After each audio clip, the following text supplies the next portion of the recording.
અને દેશની આરે ગદ્દારી કરે ને મારો ભોળોનાથ હાટકેશ્વર મહાદેવ કોઈ દી માફ નહીં કરે એટલું યાદ રાખજો. અને હું ઘણી વાર બોલું છું મારા ડાયરામાં કે શ્રાવણ મહિનો આવે ને જેના કપાળની માલકોર ભભૂત લગાડેલું હોય ભગવાન શિવનું ઓમ નમઃ શિવાય ઓમ નમઃ શિવાય ઓમ નમઃ શિવાય. તમને એવું નથી લાગતું ક્યાંક દાડો બે ડગલા આગળ હાલ્યો હશે? અને જ્યાં માં આગળ હાલે, જ્યાં ભગવાન બે ડગલા આગળ હાલે, પછી દુનિયામાં કોઈની બાપની તાકાત નથી કે ના રૂવાડા ખાંડા કરી શકે.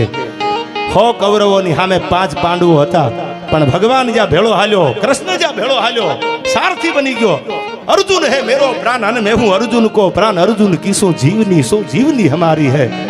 अर्जुन मारो जीव છે. એ દુર્યોધન, તું એમ કેતો ખોઈના નાકા જેટલી જમીન નથી દેવી, 5 ગામ નથી દેવા, તો સાંભળી લે, અર્જુન હે મેરો પ્રાણ, मैं हूं अर्जुन को प्राण. अर्जुन की सो जीवनी हमारी है. ખાલી દ્રૌપદીના ચીર જોઈતા હતા. સાંભળજો આ દેશનો દેવ કેવો છે. તેથી દ્રૌપદીએ સોમભાઈ પડકારો કર્યો ભગવાનને કે તારી હગી બેન હોય અને તારી સગી બેનના ચીર કોક જોડતા હોય તો? તારી બેન સુભદ્રાનો વાળ જો થાય વાંકો તો હે કનૈયા, તું કાળો મટીન થઈ જાતો રાતો જાદવરાય, તારે ને મારે શેનો નાતો? તારી હગી બેન હોય ને જો એની આબરૂ લૂંટાતી હોય તો? તેથી ભગવાને નક્કી કરી લીધું, આહા તારી બેન સુભદ્રાનો વાળ જો થાય વાંકો તો હે કનૈયા, તું કાળો મટીન થઈ જાતો રાતો, તારો કલર બદલાઈ જાતો, તારી હગી બેન નથી એટલે ને મેણું કોઈને મારીએ નહીં, આ તો મેણું માથાનો ઘા. તેથી ભગવાનની આંખમાંથી આહુડા પીડ્યા હતા, બેન મુજાતી નહીં દ્રૌપદી, હું આવું છું. અને તેથી ચીર પૂર્યા દ્રૌપદીના પોતાની બેનના અને પ્રતિજ્ઞા લીધી. સાંભળી લે દ્રૌપદી, હું કનૈયો પ્રતિજ્ઞા કરું છું. આ સભામાં ગુરુવર દ્રોણ બેઠા છે, જેની એક એક ભુજાની માલકોર 20 હાથીના બળ છે દુશાસન જેવા. અને ભરી સભામાં તારા ચીર જોઈતા છે, તારી આબરૂ લેવાનો પ્રયાસ કર્યો છે. હું પ્રતિજ્ઞા કરું છું કનૈયો કે કુરુક્ષેત્રના મેદાનમાં ગોતીને જો મૂળિયા ન ઉખેડું તો હું કૃષ્ણ ન કહેવાઉં. આ દેશનો દેવ હતો. અને એટલા માટે મને યાદ આવે, ક્યાં જી હા માટે મને યાદ આવે, ક્યાં જી હા હું વાલો નથી આ રાજો ભારતે કાયર દે. આપણો ભગવાન મજબૂત છે, આપણો ભગવાન કે નબળો નથી. તમે ઘણા મને બહુ જાજુ ભણેલા હોય ને કે એકચ્યુઅલી તમે આવી બધી વાતો કરો છો તો અત્યારના યંગ જનરેશનમાં, અમારે યંગ જનરેશનને એમ કેવું કે તમે કાંઈ બોલતા જ નહીં, ખાલી આ મદદ વાળીને જોયા જ કરજો.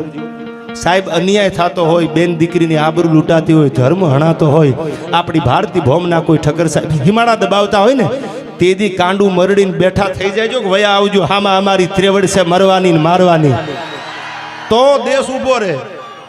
હા, પડકારો કરી દો કે હવે રાણો રાણાની રીતે છે તો હાલે ભાઈ.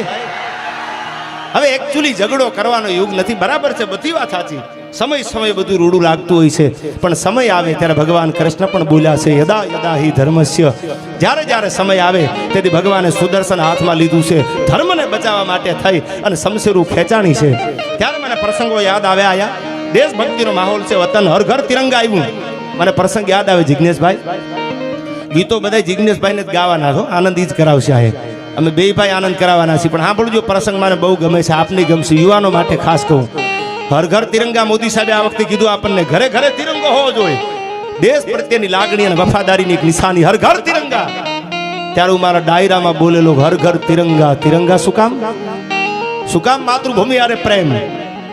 આપણો ભારતનો આર્મી શહીદ થઈ જાય તો એને ડેડ બોડી ઉપર સાહેબ કફનમાં તિરંગો ઢાંકવામાં આવે છે. સાંભળજો, એનું કફન તિરંગાનું હોય. અને તેથી એક યુવાન 1962ના યુદ્ધમાં અરુણાચલ પ્રદેશમાં બનેલી સત્ય ઘટના સાંભળજો. યુવાનો માટે ખાસ કહું છું, જીવવું હોય ને તો આવું જીવજો. તમારે જો જીવવું જોઈએ ને, ઘણા એમ કે એકચ્યુઅલી જીવી લેવાય, એટલે એકચ્યુઅલી જીવી લેવામાં શું આવતું હોય આપણને ખબર ન પડે. એમ નહીં, જીવી કેવું લેવાય એનો દાખલો તમને આપું, સાંભળજો. જો જીવવું હોય તો ભગતસિંહ જેવા જીવીને થઈ જાવ, ચંદ્રશેખર આઝાદ જેવું જીવી લ્યો, રામપ્રસાદ બિસ્મિલ જેવું જીવી લ્યો. સાહેબ મને અફસોસ એ વાતનો થાય છે કે કોલેજમાંથી નીકળવા વાળી દીકરી હોય કે કોલેજમાંથી નીકળવા વાળો દીકરો હોય, એ બહાર નીકળે અને ઠક્કર સાહેબ આપણે એને પૂછો તો રામાયણનું કદાચ બધા એવા નથી હોતા, પણ ઘણાને નોલેજ નથી. અમારો અનુભવ છે કે સુમિત્રા કોણ હતા એકચ્યુઅલી મને નથી ખબર. તમને રામાયણની ખબર નથી યાર. ભરત કોણ હતા એકચ્યુઅલી મને નથી ખબર. આ આપણી કમનસીબી છે, એટલું યાદ રાખજો. રામાયણ આપણો ધર્મ ગ્રંથ છે. તમને તમારા દેશનું, તમારી સંસ્કૃતિનું જો નોલેજ નહીં હોય તો બીજા દેશને આક્રમણ કરીને તમને હરાવતા વાર નહીં લાગે. અને એથી આગળ કહું કે તમે પૂછો ને કે સલમાન ખાનની 3 પેટી, તો ઈ 3 પેટી સલમાન ખાનની કહી દે, પણ તમે ઈ પૂછો કે ભારત માટે પેલા શહીદી કોને ઓરી, એકચ્યુઅલી મને નથી ખબર. સાહેબ આવું ન થાય ને કહી દીજો કે મંગલ પાંડે ને સુખદેવ જેવા હિન્દુસ્તાન માટે મરવા તૈયાર થયા છે. આયા ખાલી 14 વર્ષની ઉંમર હતી અને પોતાના વતનને મૂકી અને ભગતસિંહ કાનપુર આવ્યા. સાંભળજો, આ ભગતસિંહ આયા कि मेरी माँ मेरी शादी की बात करती करता है, नहीं शादी नहीं करूंगा. क्यों नहीं करेगा भगत? અને તેથી ભગતનો જવાબ કાનપુરમાં સાંભળજો.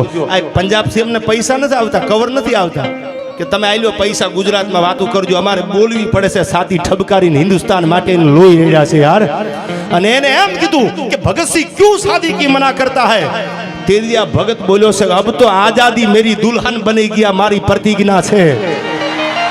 अब आजादी मेरी दुल्हन बनेगी, सरफरोशों की तमन्ना अब हमारे दिल में है. अरे देखना है जोर कितना बाजुए का तिल में है.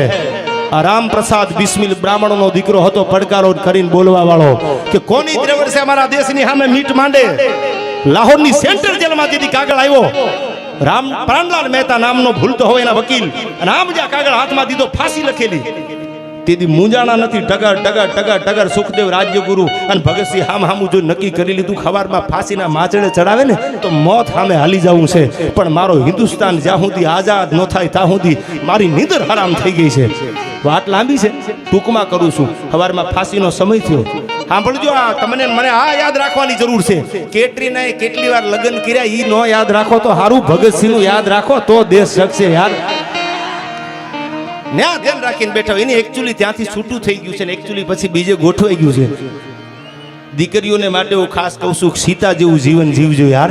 દીકરી ગરીબની હોય કે અમીરની હોય, પરણીને હારે જાય ને તો બાપની આગળ કરિયાવર ન હોય તો કાંઈ નહીં, રામાયણનું કે ગીતાનું પુસ્તક આપી દેજો. એ દીકરીના કુખે જે દીકરા જન્મે ને એ શિવાજી જેવા, મહારાણા પ્રતાપ જેવા, રામપ્રસાદ બિસ્મિલ કે ભગતસિંહ જેવા દીકરા જન્મે યાર. સીતા જેવું જીવન જીવજો. સાંભળજો, આ વડનગરની ધરતી છે, આ કેવી દીકરીઓ તાના અને રીરી. દીપોગરા ગાયો અકબરની કચારીમાં અગ્નિ ઉપડી ગઈ તાનસેન ને. જાવું ક્યાં? પાણી તો જો તમારા વડનગરનું યાર. ફરતા ફરતા ફરતા ફરતા ફરતા ફરતા ફરતા તાનસેન આવ્યા. આ તાના અને રીરી બે બહેનું જેને મલ્હાર રાગ ગાયો અને સાહેબ દીપક રાગની અગ્નિને બુજાવી દીધી. આ ઈ વડનગરનું પાદર છે. આ દીકરીઓ તો જો, એની તાકાત તો જો. ખાલી દીકરી ભણતી હતી પ્રાથમિક શાળામાં, કીધું કે લખી દે મેં દુર્ગા બનूंगी, મેં ચંડી બનूंगी, મેં વિરાંગના બનूंगी. ઊભી છે, લખ્યું. બીજી દીકરી આવી, ત્રીજી દીકરી આવી. હવે સાંભળજો, 7 વર્ષની દીકરી થઈ ઊભી હો. આ દેશ દીકરીઓનો છે. 7 વર્ષની દીકરી ઊભી થઈ, બ્લેકબોર્ડ ઉપર લખ્યું મેં દુર્ગા હું, ચંડી હું, વિરાંગના હું. મારે બનવાનું ન હોય, હું મારા જન્મથી ચંડી ને વિરાંગના છું. આ બોલવા વાળી દીકરી સોમભાઈ સાહેબ લખીને વહી ગઈ ને ત્યારે કોઈને ખબર ન પડી, કારણ કે ગરીબ ખબર ન પડી, પ્રાથમિક શાળામાં ભણતી હતી.